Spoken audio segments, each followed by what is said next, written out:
Okay, so you're at the end of your ball of yarn. You've been knitting and now you come to the end. And here's your messy new ball of yarn, but yours doesn't have to be as messy as mine, but there it is. So what I'm going to do first is I'm going to thread the old yarn from the sweater onto this blunt tapestry needle. Then I'm going to come in a few inches, and I like to do it like right under that little bead because the bead's already thick. And if you look at this yarn carefully, you'll see that it is a tube yarn.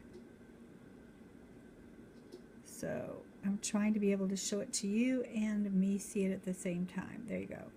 So if you look at the needle as it goes in, see that went through, that's not good. What I want to do is just get inside of the tube, kind of like a, if you think of, if you were trained to do blood draws, you'd have this part down really well. So there we go. Okay, so now almost, there we go. So see how I'm in the tube and you can see the needle shining inside of it, reflecting, but it's not coming through the tube. And my goal is to keep it inside of the tube and not have it poke out like that. So keep it inside of the tube. And you can see the reflection of the needle in there, but no matter which way you turn, the needle is encased in that tube. So I'm going to go just to the other side of the next pod. And then I'm going to take my needle and I'm going to go back to my project yarn, which is this yarn down here at the bottom, and I'm going to hold it while I slide,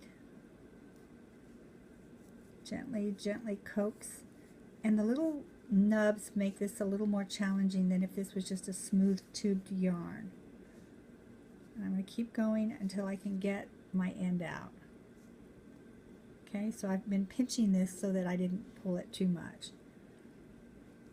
See how that's buried inside of there? We want it just above the tube there. We don't want it right on the tube. Maybe even space it a little bit. There. Okay. So now they're a little bit spaced apart. They're little, these two little nubs here are closer together than they would have been in the other yarn, but they're not so close that you're going to really notice it. Okay, so then what we're going to do is we're going to go over to the other side. So this is my new ball yarn and its tail. This is my project yarn from my project right here. Okay, so what I'm going to do now is get this tail from the new ball yarn, thread it. So what we have is new ball, the yarn coming there, down here, and here's the tail with the needle threaded on it, and the old project yarn is coming out of the inside of it. Okay, and I'm hoping you can see that clearly. So then what I'm going to do is turn this around this way. So now this is the new ball with the tail threaded to the needle, and I'm going to go to my project yarn, the part that's been attached to my sweater, and I'm going to try to open that up, and I happen to pick a part that is very, so sometimes a sharper needle will help.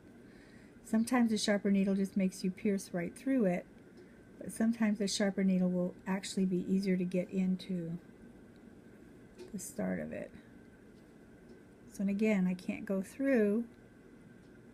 I'm going to be careful, I don't want to be breaking threads either in these tube yarns. So it's a little fiddly, especially with something that's been squished up, as this part seems to be. So good, you can see all the problems you can have. Okay, there it goes. It's starting to open up.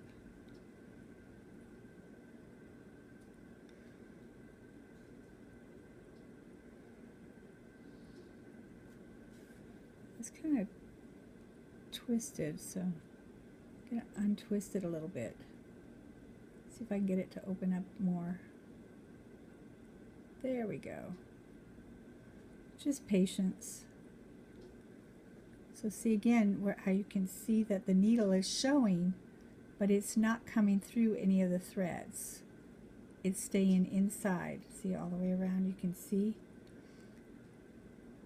The light's really good, it just shines right off of it. But it's not poking out. So I'm going to go just past that pod, bring my needle out, and then I'm going to come back and hold and try to work that up. Again, those pods just catch, especially on that thin part.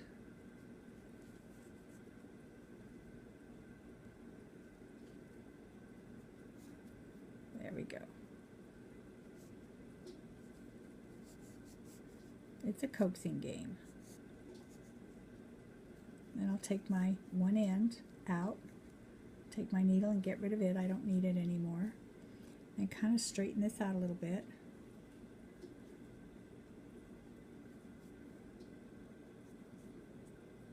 That pod, see how that pod got stuck right there? Can you see it's stuck? So we got to kind of coax it through. There, see, I got it finally. Okay, so now we're going to just keep going until we get rid of this slack, because we don't want that slack. Come down here to this end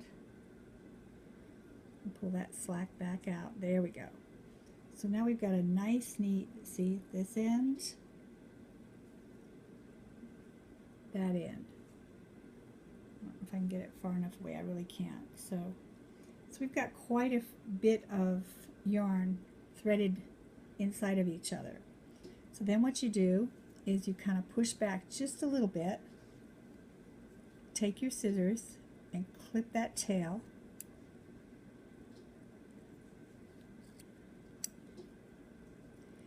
and then just give it a little tug and the tail disappears inside. All gone. We do that on the other side. Find your little tail, push back just a little bit, snip the tail, and pull back. Now, if you pull too hard, this will pull apart, but you can see it's a little thicker here than it is further down or even further into my project yarn. You can see the difference. This is where I've doubled it up, and this is where it's not doubled. So it's a little thicker, but it won't matter in your project if you can put it someplace like on the sides or the side seams so you won't see it. And that's how I do it. Then you have no ends to weave in, and you don't have to worry about these ends, the raw ends, eventually pulling and unraveling. Because if you get these started right, you can totally unravel them. See?